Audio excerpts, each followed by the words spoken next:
es una experiencia cercana a la muerte. Yo soy mexicano, nací en Jalisco, soy jalisciense y vengo de una familia, digamos, disfuncional.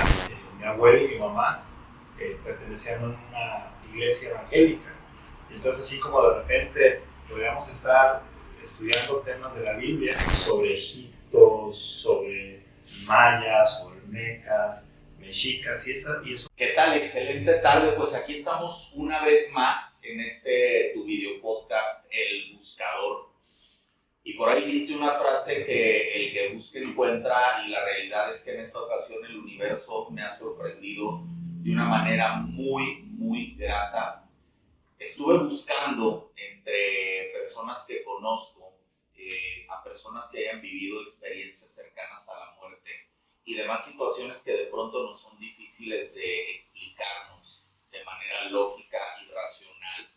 Y el universo me lleva a conocer y me lleva a encontrarme con un caso entre varios casos extraordinarios, pero el principal de ellos es una experiencia cercana a la muerte. Y el día de hoy nuestro querido invitado, Daniel Santos. Querido Daniel, ¿cómo estás? Bienvenido. Muchas gracias por la invitación y muy contento de visitarte aquí en tu espacio. Gracias. Y de poder compartir con más personas pues, sobre este tipo de temas que de alguna manera son entre místicos, increíbles y en ocasiones pues, llenos de tabús o de inquietudes que pudieran rayar en lo pues, como la mentira, ¿no? Fíjate que yo creo que son temas del inconsciente colectivo y son los clásicos temas de secreto a voces. Todos sabemos que existe, pero no todos se atreven a tocar este tipo de temas, ¿cierto? Siempre hay dentro de las familias, los círculos sociales de amistades, quien diga por ahí la anécdota, a mí me pasó esto, a un familiar le pasó esto, pero en lo particular la historia que nos vienes a platicar hoy está excelente. Antes de eso quisiera que nos platicaras un poco quién es Daniel Santos. Ah, qué bonita pregunta. Dicen que hablar de uno mismo siempre es difícil, ¿no? Sí. Es más fácil y más bonito cuando alguien más viene y habla de ti. Pero te puedo decir que pues soy mexicano, nací en Jalisco, soy jalisciense y vengo de una familia, digamos, disfuncional. Mis padres se separan cuando yo soy muy chico y yo soy educado o cuidado por mi abuela y mi mamá, que además de ser profesionistas, mi abuela contador y maestra de secundaria, mi mamá con varias carreras, enfermería, trabajo social, eventualmente después médico y después médico homeópata. Pero de la par como de estas actividades profesionales, para mí era muy interesante darme cuenta que eran dos mujeres místicas, que creían mucho en temas de energías y demás, a pesar de que tuviéramos una influencia de la iglesia protestante muy fuerte, ¿no? Digamos que mi abuela y mi mamá pertenecían a una iglesia evangélica. Y entonces, así como de repente podríamos estar estudiando temas de la Biblia, me inculcaron mucha lectura, me leyeron mucho, aprendí a leer desde muy chico, pero así como de repente podíamos leer algunos temas bíblicos, podíamos leer algunos temas sobre Egipto, sobre mayas, olmecas, mexicas, y eso me fascinaba bastante. Además de que siempre estaban hablando como de la energía del Padre, hablando de energías y de misticismo, ¿no? Ya, fuiste creciendo con todo este tipo de influencias. Sí, sumado a eso, la presencia muy fuerte de una tía así, bruja o curandera, ¿no? Una curandera que recuerdo le gustaba decir a mi mamá y a mi abuela, tráiganme al chiquillo, ¿no? Tráiganmelo para acá. Y que me dejaran ahí una tarde, una mañana, el fin de semana. Y pues yo ver ahí muchísima gente haciendo fila y ella como tratándome de enseñar algo. Ella ejercía como este oficio de curandera. Sí, yo era muy chico y murió yo siendo todavía muy chico, pero logro entender y razonar que era curandera, medium, canalizadora, muy interesante el trabajo que hacía y de las cosas que también me generaron, con mucha tranquilidad, nunca sentí miedo estando al lado de ella. Y era, digo, como este tema muy polifacético de estas dos mujeres que me educan, que me van pues, formando desde lo que desde donde ellas pueden y platicándote un poquito más, tuve la oportunidad de estudiar fuera del país, la preparatoria, luego venir a México nuevamente a estudiar una carrera y termino estudiando diferentes carreras, diferentes profesiones, aunque me identifico mucho con las ciencias de la comunicación y el periodismo, me atrae muchísimo la medicina y en el campo de la medicina pues tengo diferentes especialidades en el mundo de la emergencia médica, los cuidados prehospitalarios, el rescate, la logística del desastre y esta combinación de carreras me han llevado por espacios, historias muy interesantes, ¿no? Me comentabas cuando tuvimos una llamada telefónica, Daniel, que has tenido la oportunidad de participar, ¿cómo se le puede llamar correctamente? En operativos de rescate a nivel nacional y a nivel internacional en cuestión de desastres naturales. Sí, una de las capacitaciones que más logré disfrutar, además de todo lo que tiene que ver con el mundo hospitalario, estar a bordo de una ambulancia, o todas las técnicas de diferentes estilos o requerimientos de rescate acuático, urbano, materiales peligrosos. Tuve la oportunidad también de estudiar o ser preparado en materia de contingencias de desastres, logísticas, administración de todos los recursos, el manejo de toda la operación. Y de esta manera, digamos que debido a las explosiones de Guadalajara, aquel 22 de abril, en su momento, para mí y un grupo de personas que eventualmente tuvimos la responsabilidad de dirigir todo este desarrollo para la institución, la Cruz Roja Mexicana, pues nos toca estrenar una nueva operativa, una nueva de atención cuando se sucede esto de las explosiones del 22 de abril y de ahí a los pocos meses me invitan a mi primer operativo internacional y viajo, si mal no recuerdo, a la ciudad de Miami, Florida, por el huracán Andrés, por el motivo del huracán Andrés, a apoyar a toda la comunidad hispanoparlante y de ahí pues brincamos a atender a otras comunidades, porque Miami no solamente tenía este tema de tener damnificados cubanos, sino también haitianos y filipinos. Un operativo enorme, me imagino. Enorme, sí, fue un trabajo de 3 meses. 3 meses estar ahí atendiendo este caso de desastre natural. Y de ahí, bueno, brincar a los temblores de Los Ángeles, el huracán Katrina, una serie de operativos con huracanes Ópalo o Roxana en México, todos los temblores del sur de Jalisco, todos los huracanes del sur de Jalisco durante aproximadamente 15 a 17 años. ¿Actualmente sigues ejerciendo en ese ramo? No, ya no. Ya no. Digamos que me retiro, me voy con la joya de la corona. En el 2011 me invitan a dirigir toda la logística y operación y administración del manejo o la respuesta a la emergencia para los atletas de los Juegos Panamericanos. Ok. Aquí en Guadalajara en 2011. Es donde tú decides retirarte. Sí, culmino con esa operación y decido que lo mejor en materia de mis tiempos era dejar eso, ¿no? Un evento en el que afortunadamente no tuvimos ninguna baja, ninguna calamidad y decidí que era el mejor momento, ¿no? Ya, para retirarte. Sí. Después de eso, ¿qué viene para ti? Pareciera que estoy en la cumbre de mi vida, ¿no? Y a veces pasa que cuando estás muy confiado, cuando sientes que la traes bien, cuando aflojas el cuerpo, vienen retos muy grandes. En mi caso, paso por un divorcio complicado, difícil, sin duda, cuando digo difícil, quizás estoy hablando más de mí que de las situaciones en pareja y de la vida, porque hablo muchísimo más de mí y este divorcio me lleva a un cuestionamiento muy profundo, una búsqueda interna, digamos como a este gran viaje al interior para descubrir pues, qué hay en ti que está produciendo todo esto, ¿no? Y con este gran paso en mi vida, con este tropiezo, de igual manera los negocios se vienen abajo y yo dejando las instituciones paso por un momento muy difícil y para culminarlo me da cáncer de colon. ¡Wow! En un momento en que me estoy divorciando, estoy también jugando el papel de ser padre soltero de 2 niños. En ese tiempo tendrían 8 y 10 años, mis nuestros hijos. Y como te digo, es un momento en el que te puedes cuestionar y realmente sincerarte sobre qué es el éxito, cuál es el propósito de la vida, las preguntas trascendentes, ¿no? Claro. ¿Quién soy? ¿A dónde voy? ¿A dónde llegué? ¿Qué he hecho? ¿No? Sí, sí. Exactamente.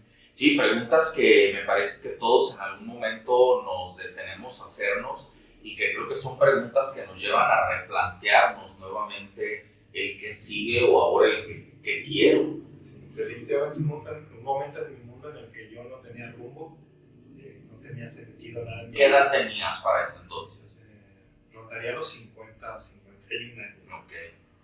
Cuando el cáncer de colon y todo eso. ¿Cómo te enteras tú de esa noticia? Pues empiezo a tener una serie de síntomas incómodos y a través de una visita con el médico pues vamos llegando a ese diagnóstico. Yo decidí mantenerlo como en secreto y no me quise atender, no me quise variar. Algo dentro de mí empezaba, digamos, a florecer. Y te soy sincero, llegó un punto en que yo dije, no tengo trabajo, no tengo negocio, no tengo propósito, no tengo futuro, estoy enfermo de cáncer y encima estoy empezando a escuchar voces. Ok. Y estas voces eran de bienestar, de esperanza, de amor. ¿Cómo podrías explicar el escuchar esas voces? ¿Eran producto de tus propias reflexiones o literalmente eran voces ajenas a la tuya? Me parece que es una pregunta fascinante, porque definitivamente hubo un momento en que tuve que quizás como analizar, esto es un diálogo interno, donde yo me escucho a mí mismo dentro de mí, preguntarme y responderme algo, pero me di cuenta que la voz no era mi voz dentro de mis ideas. Okay. En estos sueños, pues al dormir, entraba como espacios muy sutiles, muy hermosos, de mucho desahogo, de mucha paz, de mucho cobijo, de mucho abrazo, y siempre esta voz era de mucho amor, de mucha calma, de mucha esperanza. Para ese momento que comentas, estabas sin trabajo, sin negocio, en este tema de la separación, la noticia del cáncer de colon, ¿tú empezaste o estabas viviendo algún tipo de proceso? Por ejemplo, ¿tomabas alguna terapia? ¿Hiciste alguna especie de ceremonia, algún preparativo? ¿O este tema de escuchar las voces empezó a dar como de manera orgánica y natural? Tendríamos que irnos muchos años atrás, quizás 40, para responder esto, porque desde niño esas voces han estado ahí. Y desafortunadamente yo no recuerdo mucho de mi infancia, pero por relatos de mi abuela y de mi mamá, donde ellas cuentan cosas que me pasaban, o que yo decía así súper extraordinarias, un poquito fantásticas o increíbles, que pudiéramos decir producto de la imaginación de un niño, ¿no? Pero esto en mí se manifestaba muchísimo, el ver cosas, oír cosas o sentir cosas, y de repente como hablarlas, mencionarlas, compartirlas, y era un poquito curioso para la gente de mi familia. ¿Se hablaba eso entre tu familia? Les causaba un poquito de curiosidad y un poquito de asombro, sí. Okay. Y en mi casa, digamos que quizás esto no era muy mal visto, o no era algo que fuera ajeno. Porque en tu casa, quizás como en muchas otras, siempre ha habido como esta vena mística en diferentes integrantes de la familia, que era sin duda los que más gracia les causaba, este niño que hacía pues como cosas, ¿no? Y comentaba. Yo entiendo en mi historia que yo me desconecto como entre los 9 y los 11 años y me voy perdiendo como de este mundo fantasioso, fantástico, sutil del gran misterio, ¿no? Del gran misterio que reside en cada uno de nosotros. Y pudiera agregarte en mi historia, yo me integro a la Cruz Roja Mexicana aproximadamente entre los 13 y 14 años de edad y pues me someto a la disciplina de prepararme física, mental, profesionalmente para ser en aquella época, estoy hablando quizás del 1978, o sea, yo creo que tú también lo hacías, y entonces en ese tiempo se nos llamaba primer respondiente, lo que hoy conocemos profesionalmente como carrera técnica para médico. Yeah. En aquel tiempo era primer respondiente en una palabra que comúnmente se llamaba como socorrista. Okay. Pero yo empecé como a esa edad, en ese mundo, a generar una disciplina, a generar una comunidad y a tener pues, mucho cariño por este oficio, ¿no? del servicio a los demás. Pero en el fondo creo que también era como una especie de grito de ayuda, ¿no? de querer yo también, de tener quizás una necesidad de atención, de cariño, de pertenencia, ¿no? Como muchos los que andamos buscando esas como comunidades, esos grupos nos hace falta. Eso fue quizá de manera inconsciente lo que te llevó a integrarte al movimiento de la Cruz Roja. Sí. Que tú traías algunos tipos de carencias emocionales por parte de quién, de tu familia. Eso es lo que voy descubriendo con el tiempo, conforme vas madurando. En un principio me llama mucho la atención la camaradería, la adrenalina, la emoción de prepararte para volar una ambulancia a los 13, 14 años y cargar con ese tipo de responsabilidades. Hoy en día eso no se hace, hace muchos años no se hace. Pero esos son los elementos que me van forjando y que de alguna manera, te digo, me voy como alejando de estos talentos, porque de alguna manera entre personas que no lo comprenden, que no lo sienten, que no es bien visto en diferentes grupos, pues te vas cerrando, vas dejando de hablar de esto, vas dejando de compartirlo, te vas sintiendo raro, incómodo, y yo creo que me fui refugiando mucho en eso, en mis libros, en estudiar y así, ¿no? Entonces desde muy chico estas voces, esta presencia, esta sensibilidad, hoy nos llaman empáticos, ¿no? Esta empatía por el sentir de otras personas estaba siempre muy presente. Y entonces ya cuando me da cáncer, te decía, como escuchar estas voces, o escuchar esto que yo todavía no puedo identificar como Dios, por darle otro nombre rápido, que no necesariamente sea el Dios del papá, del hijo de la cruz,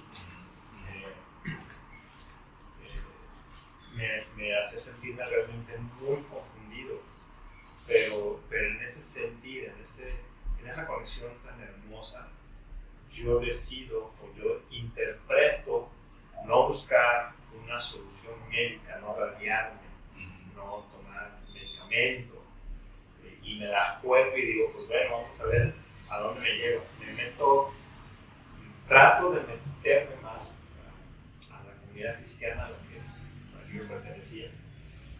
Te digo, te decía fuera de la entrevista, que mi familia es una familia evangélica protestante, o como se dice más rápido hoy en día, cristianos, ¿no?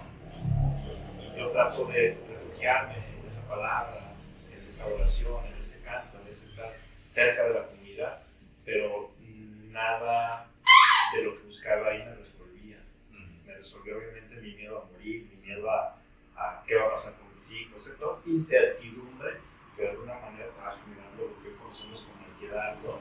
¿Qué te decían esas voces? Lo puedo resumir en dos palabras. ¿Qué era? Todo bien. Todo bien.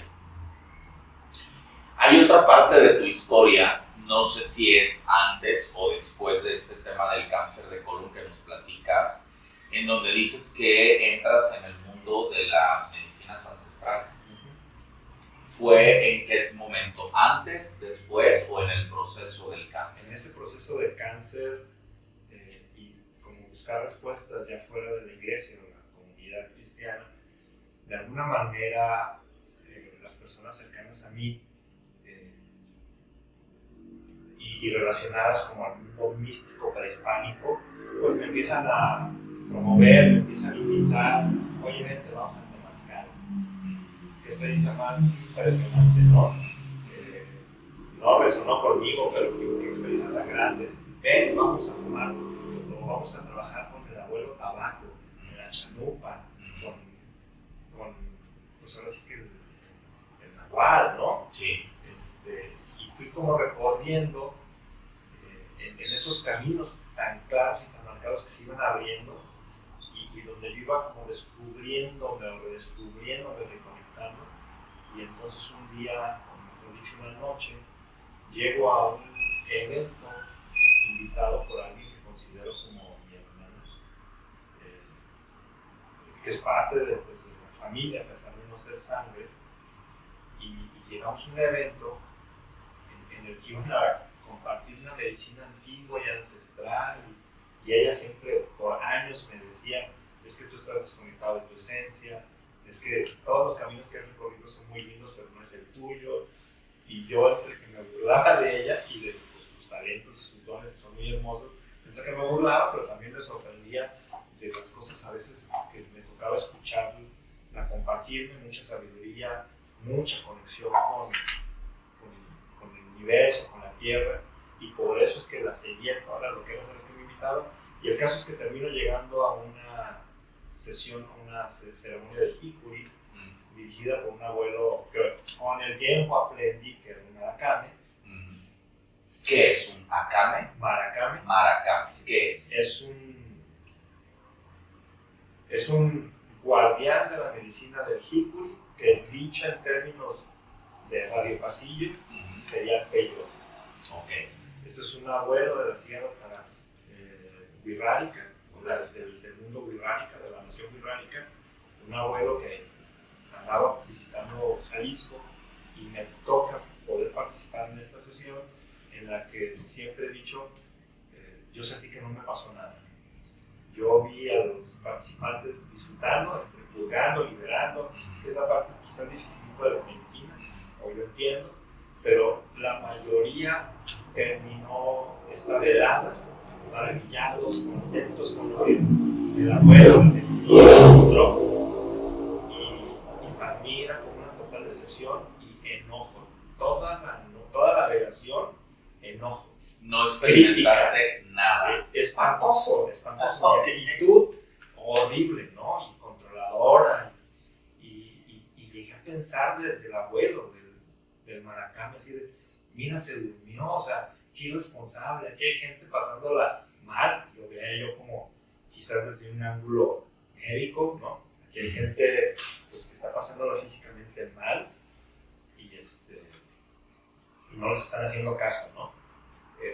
Hoy que conozco más sobre el manejo de esta medicina y de la relación que he podido establecer con el mundo wixárika y sus abuelos, con los maracames, pues entiendo que lo que están haciendo es desde su rezo, aparentemente dormidos, moviendo toda la energía y conteniendo el karma. Pues finalmente, en esa experiencia, al terminar, nos dicen, vamos a hablar con el abuelo, y se hizo una fila de todas estas personas, y a mí, coincidentemente, me tocó ser como el antepenúltimo.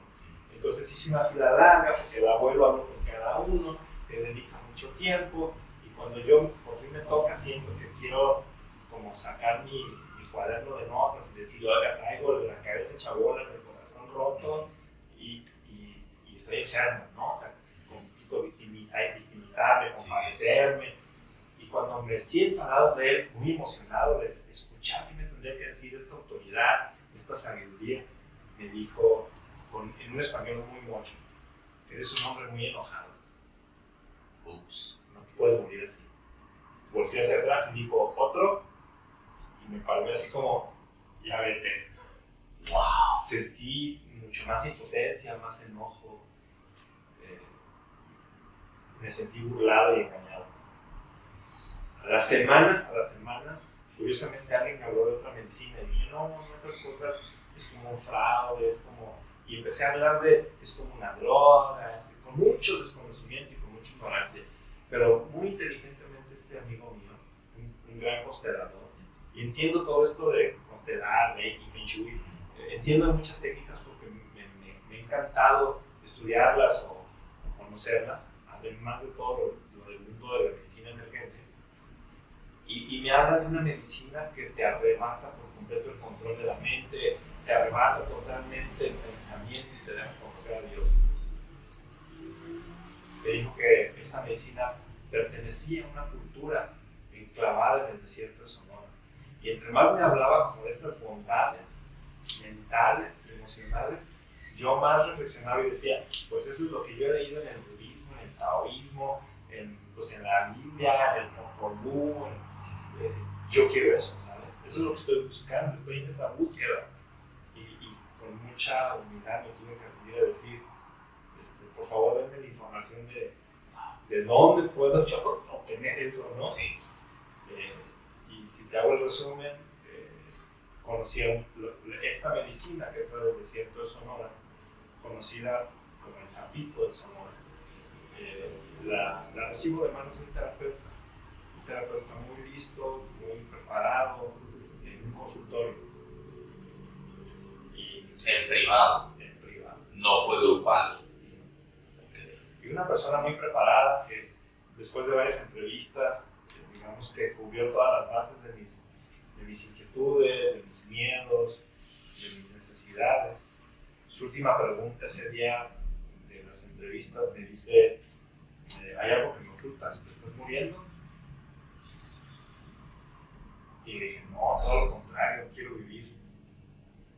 Nadie sabía que yo tenía cáncer, no sabía mi mamá, no sabían mis hijos, mi ex esposa, que recientemente nos habíamos divorciado, tampoco sabía, nadie sabía sobre esto. Yo trataba de llevar una vida productiva, útil, lo más normal posible y te voy muy enfocada en qué nivel, voy a decirlo con estas palabras, hoy en día, antes hubiera usado otras, pero qué nivel de energía, qué nivel de amor, qué nivel de compasión, qué nivel de claridad necesito yo obtener, pues ya no solamente para arreglar el cáncer, que para mí era una sintomatología de algo más grave, oculto y secreto en mi historia. ¿Qué grado de iluminación necesito para entrar hasta ahí? Y ahora sí entrar con la barredora, con el trapeador, con el plumero a desempolvar toda esta historia. Tenías que subir tu frecuencia como era el lugar. Y entonces me rindo ante lo que me ofrece este terapeuta y curiosamente o maravillosamente en esa sesión yo sé que quedo curado de cáncer. Me queda claro, estoy pues, digamos que en este viaje de trascendencia e iluminación, pero más grande aún, recibo un mensaje de ir a conocer toda la cultura, de hundirme en las manos de esta cosmovisión. ¿Cómo fue esa sesión? ¿Nos podrías detallar cómo fue esa experiencia? Sí. Bueno, primero que todo, pues, lo hicimos en un consultorio, ¿no? Situaciones pues, que yo creo que obedecen al contexto de que yo viví en una ciudad, ya no vivo en la ciudad, hace por lo menos 6 años que ya no vivo en la ciudad, pero bueno, yo era como un elemento cotidiano de la civilización, del mundo moderno, vivir en la ciudad, pues, se me hizo muy normal, ¿no? Vamos a los consultorios, con una terapia, pero es una sesión que tiene contextos ceremoniales porque es una medicina sagrada y la persona que te la va a proporcionar conoce mucho sobre la técnica, mucho conocimiento de energía, mucho conocimiento de aspectos herméticos y místicos y cubrió todas las bases. Hubo mucha guía antes del evento, mucha orientación, clarificación de mis dudas. No fue una sesión a la que fuiste con él, fuiste a varias. Fui a una con él. A una. Pero después tuve la oportunidad de hacer más tomas. Okay. Pero esto ya en tierra sonorense, en manos de los abuelos de la nación Conca, que conocemos nosotros como seres, que son los guardianes de la medicina, ¿no? Del sapito. Y bueno, entonces en este entorno al consultorio me da la medicina, que es una medicina vaporosa. Solo para entenderlo, la gente a veces dice que fumamos las medicinas, así se habla en términos coloquiales. Coloquiales se dice que la fumamos. Para los abuelos es una aspiración de vida. Y cuando hablo de los abuelos, ya no solamente hablo del mundo con K, de los seres allá en Sonora, sino hablo de todos los manejos de medicinas ancestrales que son vaporosos. La mayoría los podemos encontrar en el mundo del temazcal, náhuatl, o del inipi, del camino rojo, Dakota de los indios del norte, donde las piedras calientes, en las abuelas, que son parte o que son el fundamento de la medicina del temazcal, se ponen las diferentes medicinas a generar vapores. Y es muy bonito porque estos vapores, nosotros al respirarlos, a través de nuestros pulmones, la medicina corre rápidamente en nuestro torrente sanguíneo.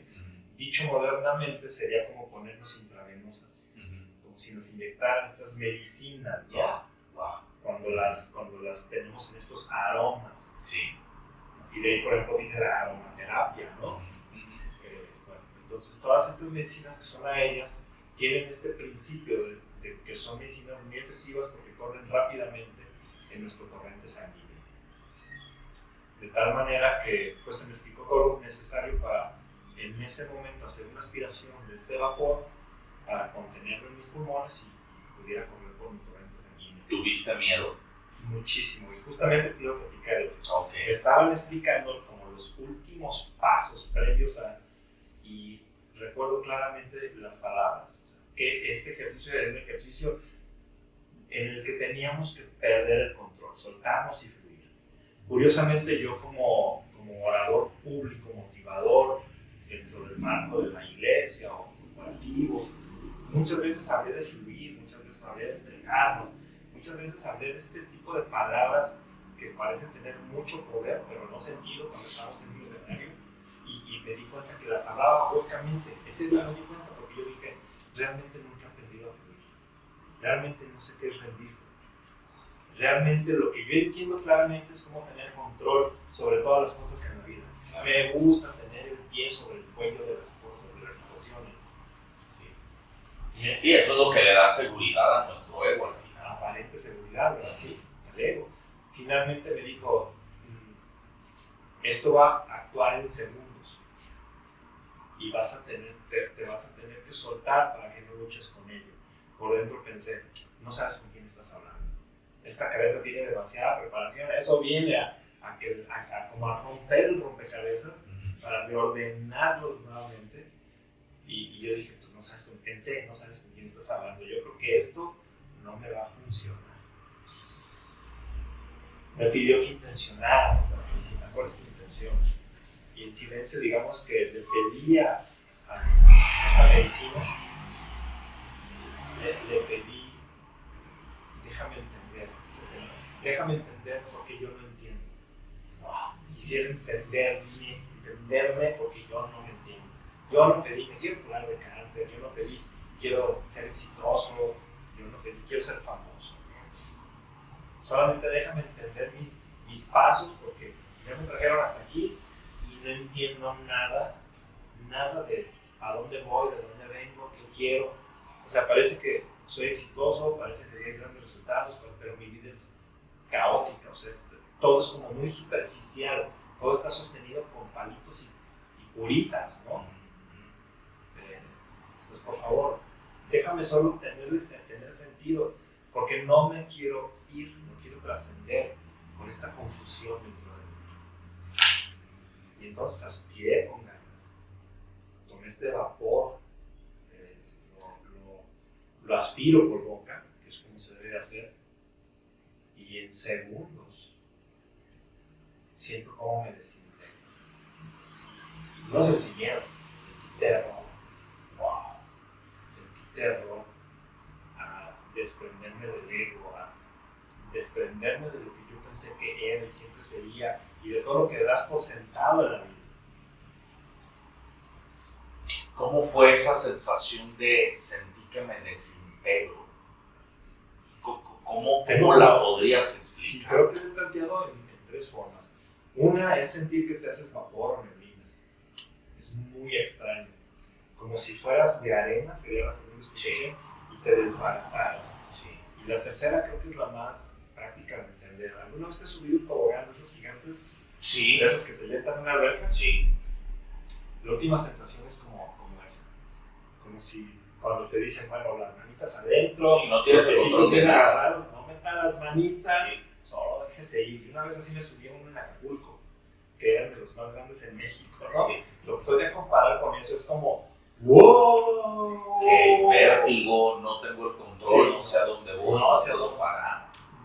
Impresionante el arrastre de esta autoridad inmediato se abrió como una especie de flor de colores en un punto en el que yo describiría como mi frente o mi coronilla de la cabeza, como si una flor se abriera, y entonces quizás usaría la palabra mandala.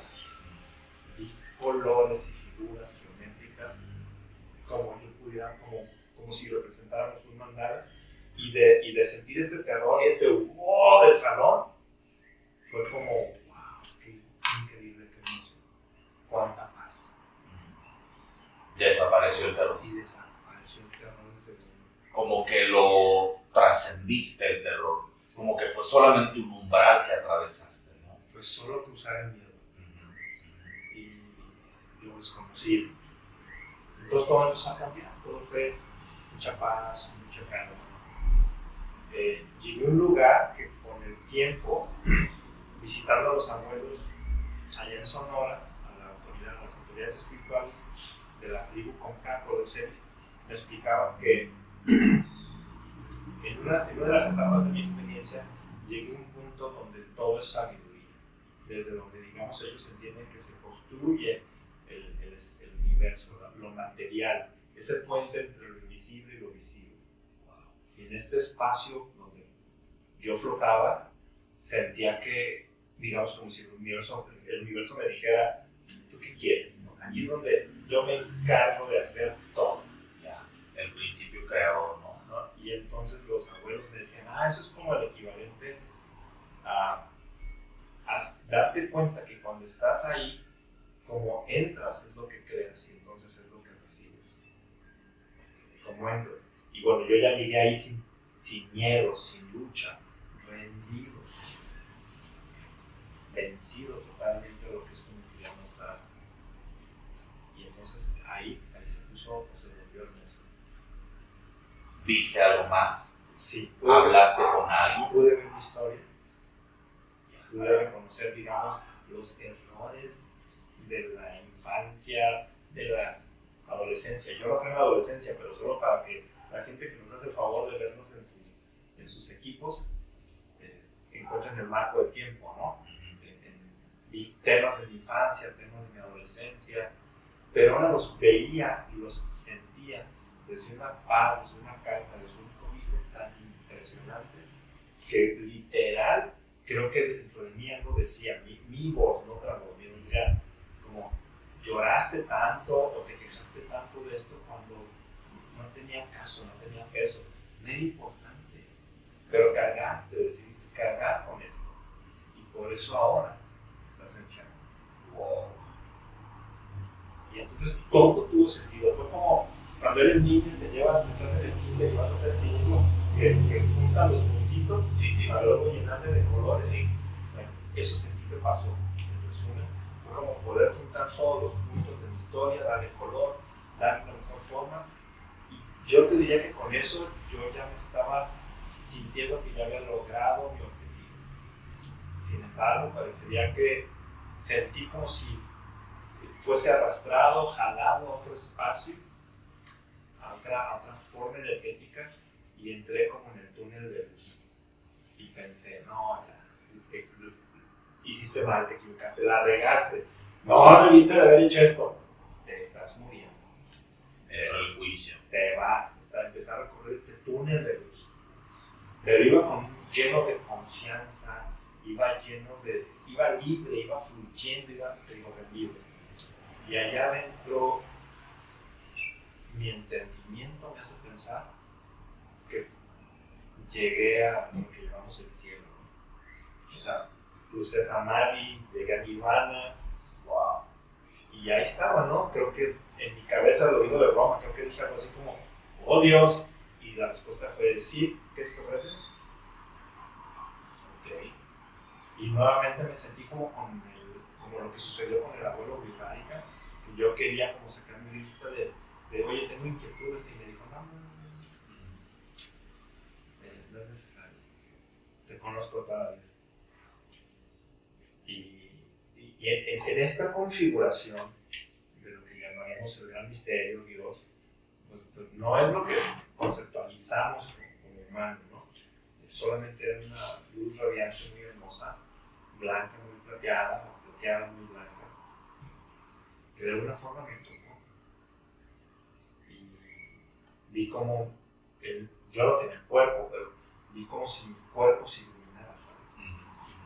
Como la lámpara, me llené de una luz tan hermosa. Sí.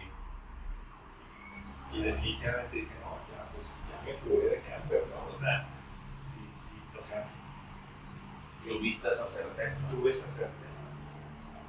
Y después claramente escuché, todo bien, otra vez. Y dije, tú eres esa voz en mi cabeza.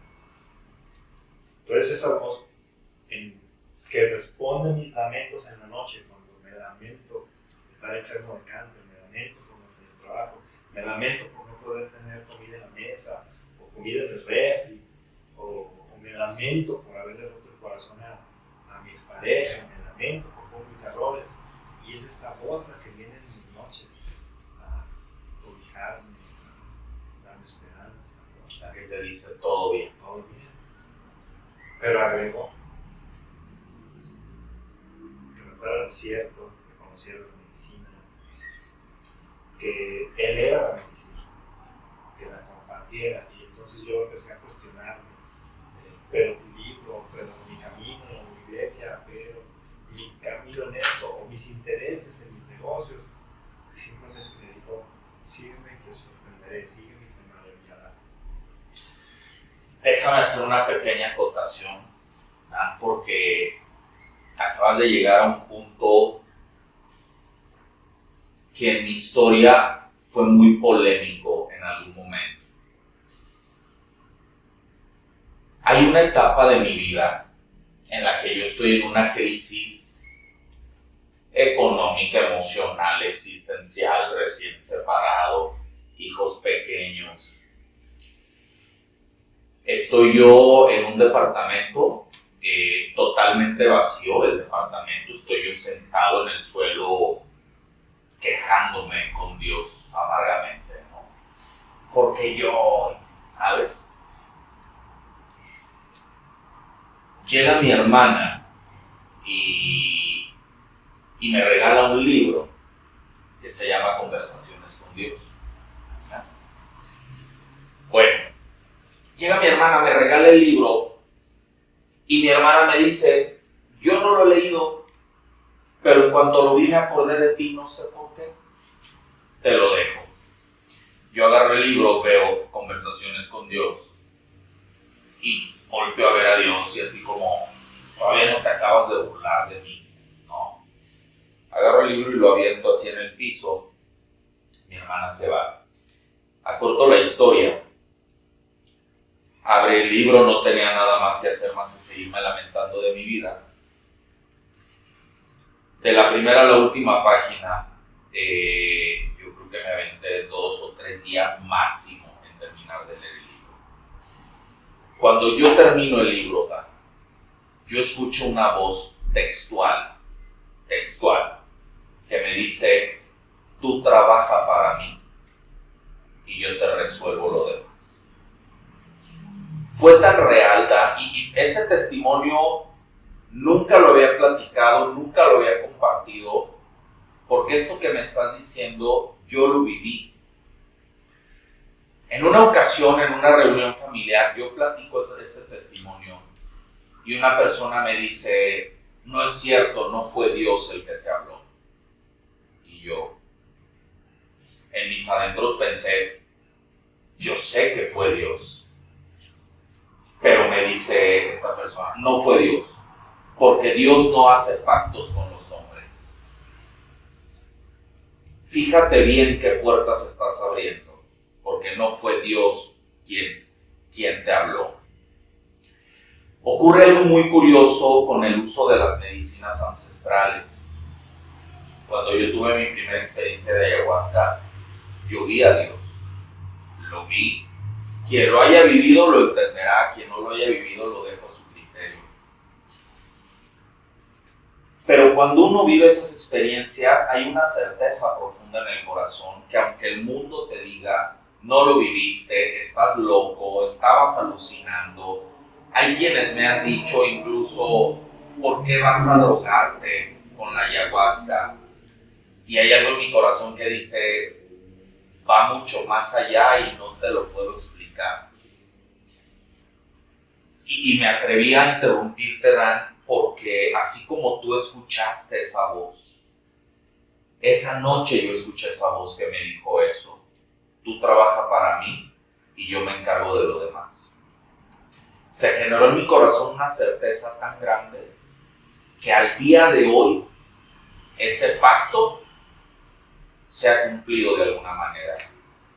Claro, con las equivocaciones humanas, los miedos, los tropiezos, pero siempre hay ese algo ahí que dices, está resuelto, está resuelto. Y lo que dijiste me resonó tremendamente, pero te regreso la palabra. Gracias. Escucharte decirlo me fortalece y estoy seguro que a quienes nos escuchan, que quizás algún día fueron atacados por alguien que en su desconocimiento o su gran conocimiento de un tema y no de la experimentación profunda de la verdad, pues pudieran emitir opiniones de crítica y de juicio. Creo que cuando queremos controlar todo y queremos controlar a Dios y lo queremos meter en una idea que voy a llamar religiosidad, esa forma de generar a Dios en mí y meterlo en una idea, creo que yo le llamaría religiosidad. Y desde la religiosidad nos atrevemos a destrozarnos entre nosotros. Totalmente. Hay guerra, hay muerte, hay división, hay ignorancia. Y entonces siempre que podemos hablar de este punto en particular, siempre digo, todos tenemos, porque es un principio universal, todos tenemos toda la libertad del universo, no del mundo, del universo para estar donde estamos, pensar como pensamos, sentir como sentimos y operar el traje, la nave personal como queramos. Y de ahí podremos, en nuestro marco de creencias, generar los valores y creencias y verdades que justifican mis argumentos, mis actos, mis personajes, mis actitudes para funcionar en mi realidad.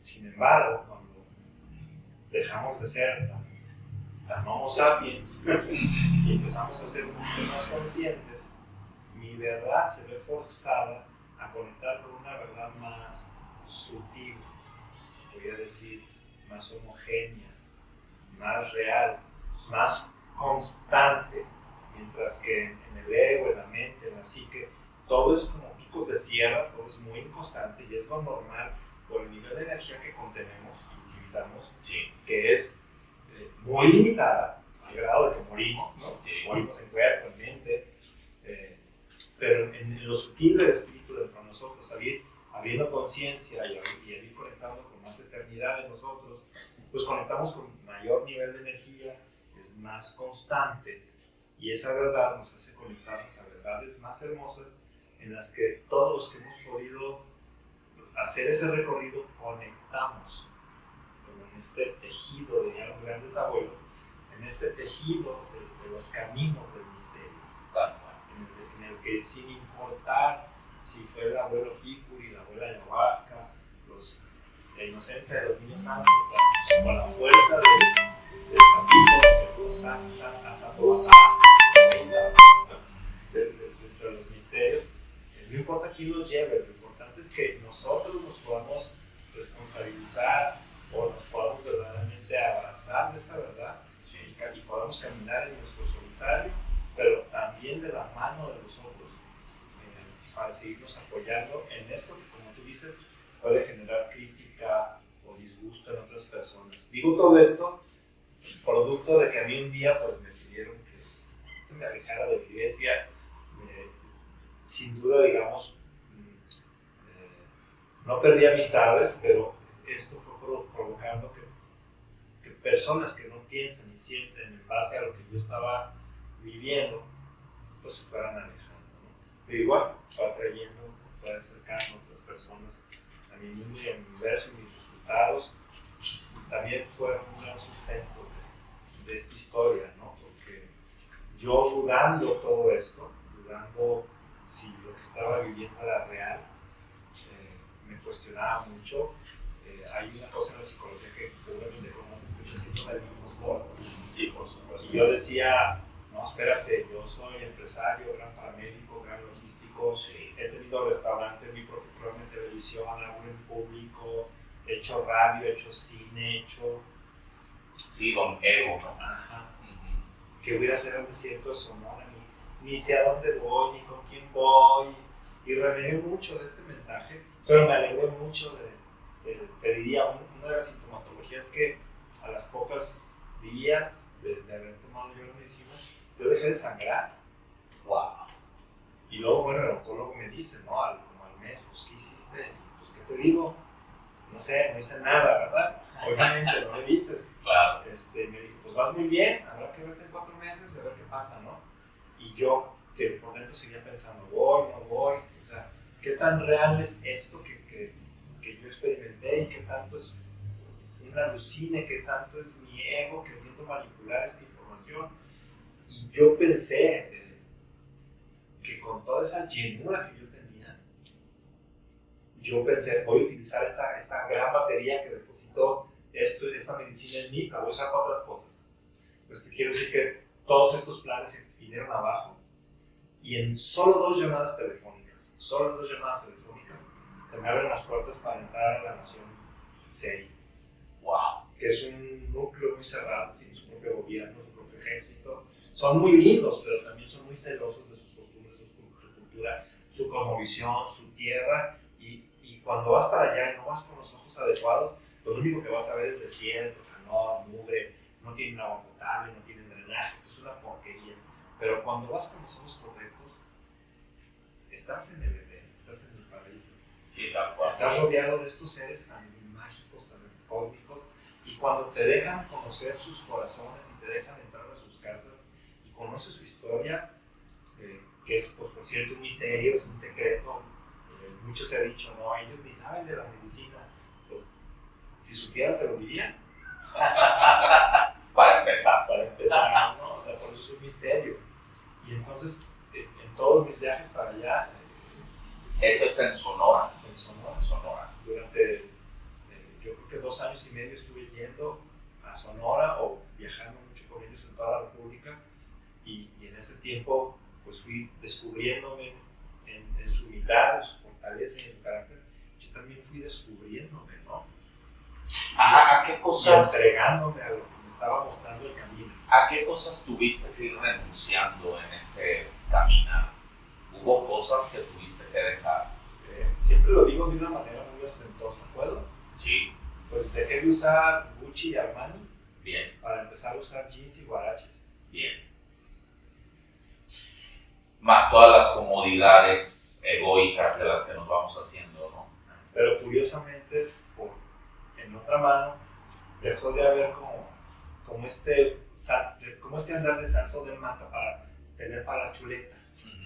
Se empezó a acomodar la economía, empezaron a pasar cosas muy bonitas del lado acá del mundo, de la Matrix, de la civilización, del sistema, se empezaron a acomodar solas.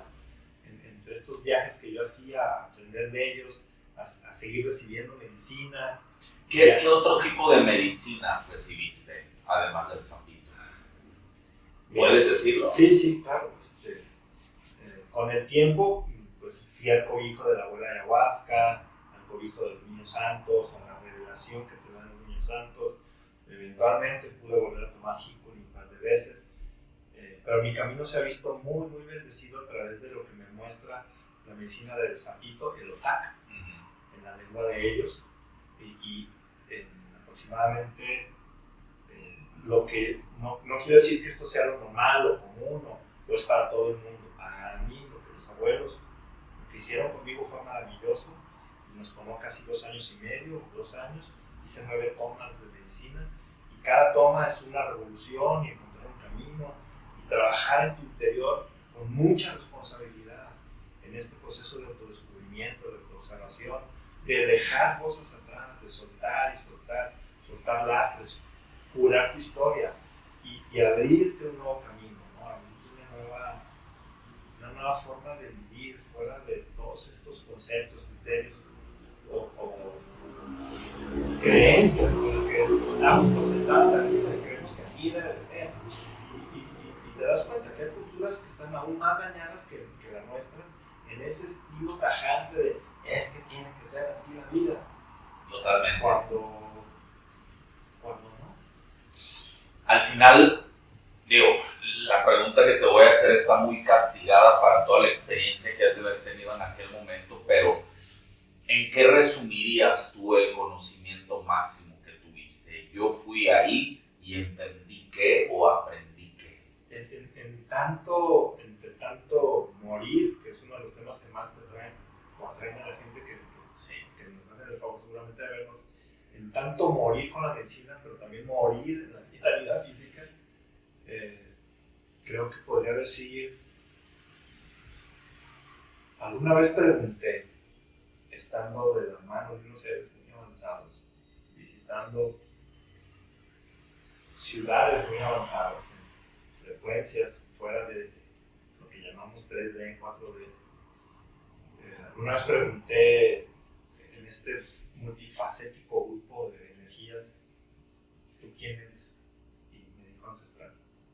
Y luego pregunté al siguiente, y todos decían ancestral, ancestral, ancestral. Y entonces para mí la pregunta obvia de todos estos seres, o de vidas, o conciencias, que todos eran distintos con su físico, fue, ¿y quién soy yo?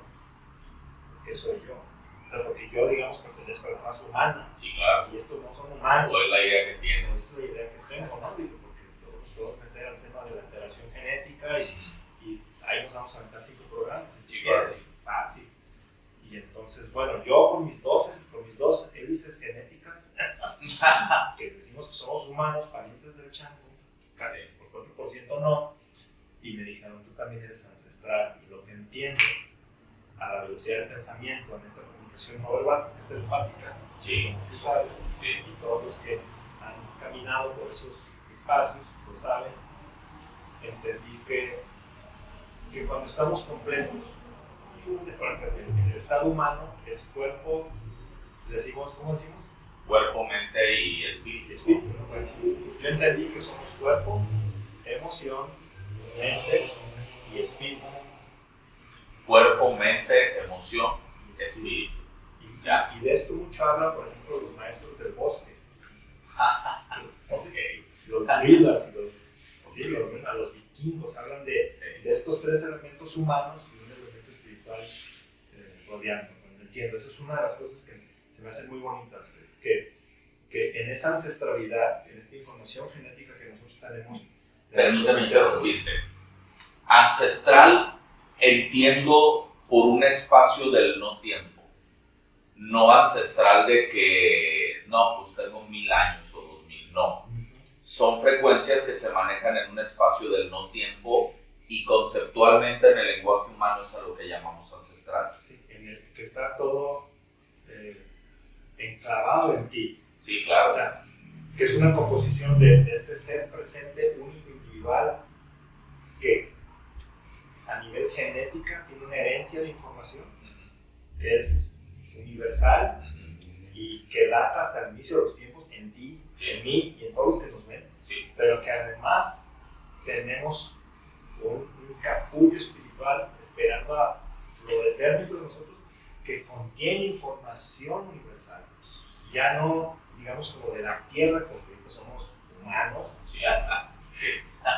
Dice. Entonces bajamos información de nuestros abuelos y nuestras abuelas por todas las generaciones, solo por citar un referencia, solo por así rapidito, ¿no? Y accesar a esa información está brutal, pero además tenemos una conciencia superior, una gran conciencia o el espíritu eterno, perfecto, que ese es el que es perfecto, ese que es eterno, ese que en el presente hace que todo sea maravilloso, solo y únicamente en el presente. Si la parte mental humana, por más conocimiento que tenga, no sabe estar en el presente, se está perdiendo la experiencia de vida. Entiendo todo eso así. En otra ocasión, en otro viaje astral o en otro desprendimiento, me muestra que la brújula, para ir entendiendo esto, está compuesta de trabajar elementos interiores como la libertad que te genera a la responsabilidad de ser, tienes toda la libertad para hacer lo que quieras. Okay. Tu capacidad de hacerla es tu responsabilidad, tu habilidad a responder, tu habilidad a ser congruente a esa libertad. Si no genera bienestar y balance, entonces esa libertad que estás ejerciendo no la sabes manejar, no eres responsable. Como diría, ¿no? Spider-Man, el abuelo de Spider-Man, Sí. un gran Poder, tiene una gran responsabilidad. se me hace muy interesante porque hacen este símbolo y me dicen, y entonces en estos tres entiendes que estás haciendo un buen uso de tu libertad, de todos tus talentos, tus dones espirituales y de todo tu conocimiento humano y de toda tu ancestralidad en este momento de la vida que ahorita eres este ser, y después podrás entender elementos como la gratitud, la compasión y el amor incondicional. Pero si no entiendes estos tres, pues estás bien perdido, estarías más en el ego. Y me muestran así. Y entonces estarías pues, en la ignorancia, queriendo generar conocimiento para establecer puntos de control, elementos de control y personajes con perspectivas, expectativas, creencias que te ayuden a navegar por una realidad muy baja, donde la conciencia pues, no es tan útil, pero que bueno, eventualmente a todos nos toca el momento de trascendernos.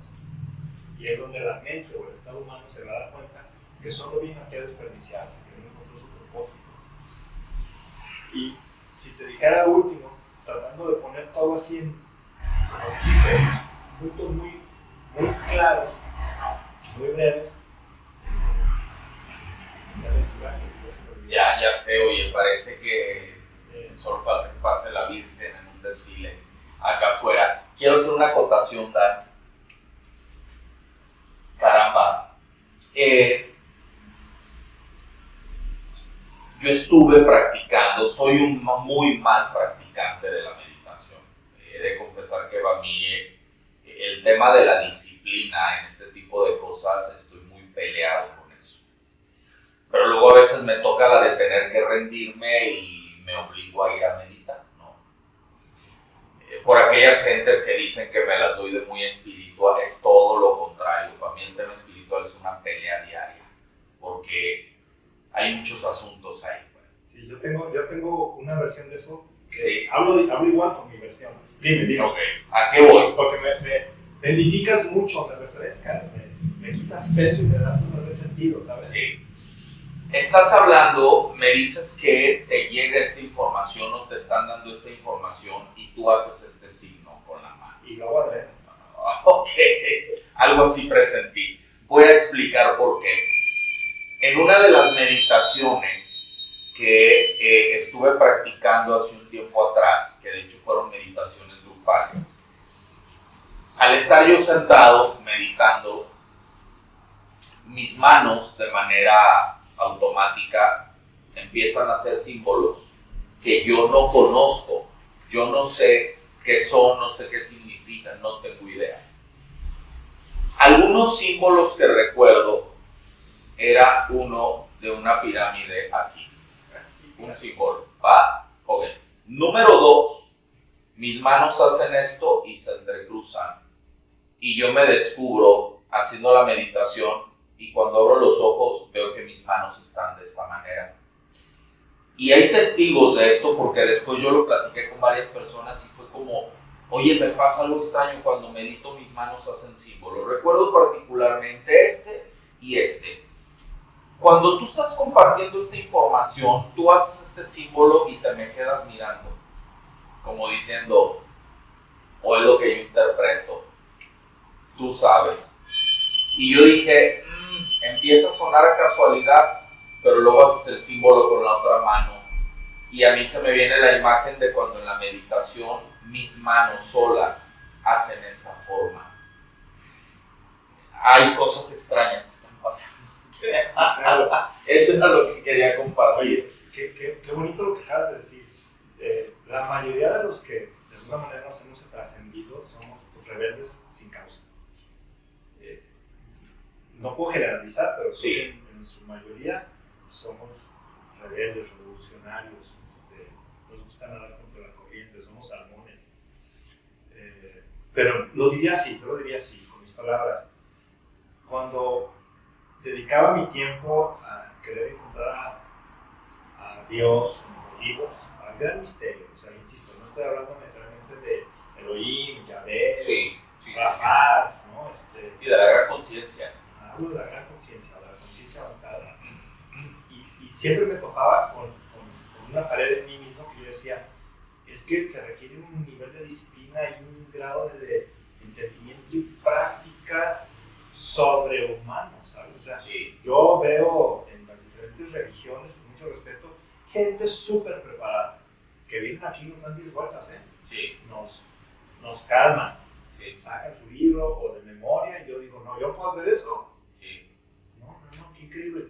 Y el misterio me muestra que es lo que menos quiere. Lo que el misterio menos quiere de nosotros es ese gran esfuerzo, que entre más esfuerzo, más mente.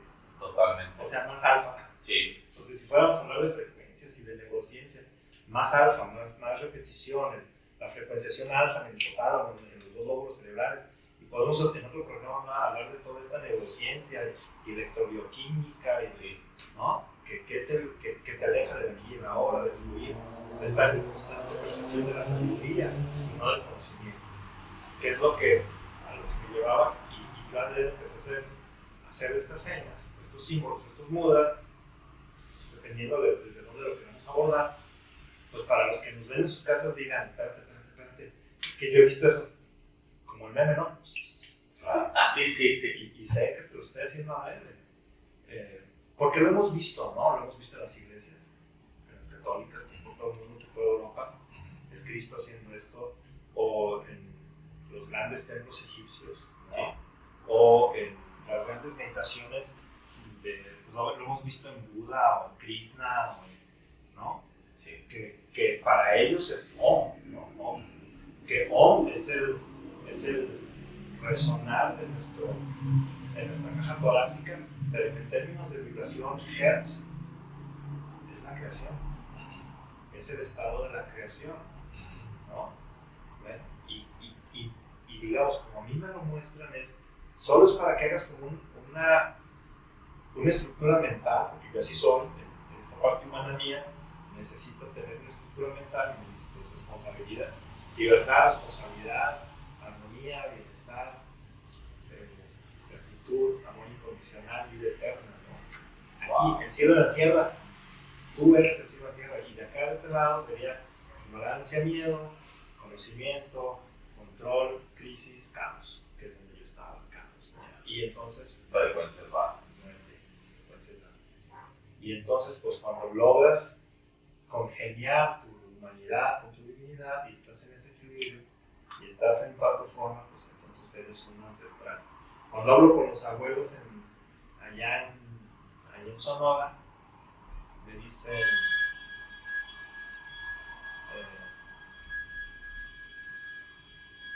quiero acordar de la palabra porque su lengua no es nada fácil. Igual deja que pase la persona de los plátanos. Mosca. Ok. Ellos tienen esta palabra que representa este concepto que yo compartía con ellos un día. Mosca.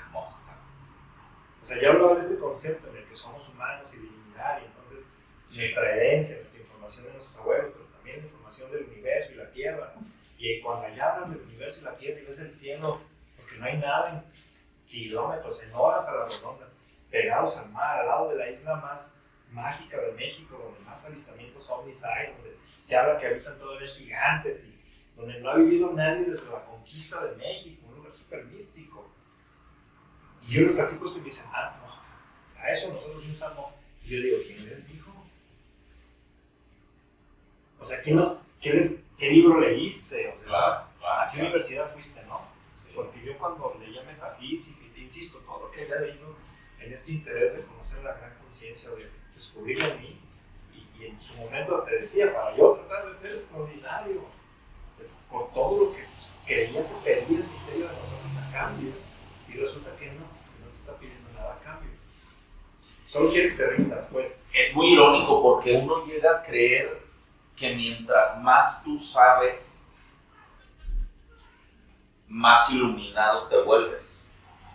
Cuando en realidad parece que es al revés. Mientras menos sabes o menos tienes, más preparado estás. El otro día escuché una frase que dije, Dios, gracias. Decía algo así como, Dios no elige gente preparada. Dios no elige gente preparada para que sean sus guerreros. Dios elige guerreros para prepararlos en el camino. Sí. Tiene todo el sentido. Muchos guías que cruzaron mi camino, yo me enojaba con ellos, mis terapeutas, pues siempre me dijeron, ¿no? Es que te falta humildad, te falta soltarte, y yo me super, no voy a usar la palabra aquí, pero ya saben cuál palabra, ¿no? En verdad, me enojaba muchísimo, ¿no? Mi ego se sentía insultado, y invadían espacios de mucha inseguridad dentro de mí, y yo me escudé mucho en prepararme, ¿no? Estudiar carreras, diplomas, la verdad trataba de tener todo bajo control, que solamente pues estaba poniéndole más capas a la cebolla de mi dolor, ¿no? Sí. De lo que produjo ese cáncer, de lo que producía toda esa inestabilidad en mí. Muy bien, señores, este podcast da para mucho más. En este momento aquí vamos a dejar esta grabación. Créanme que falta demasiado por compartir. Vamos a cortar en este momento y les prometo que vamos a regresar con una parte 2 de esta grabación. Así que esténse muy pendientes. Yo soy el León de la Conciencia. Hasta pronto.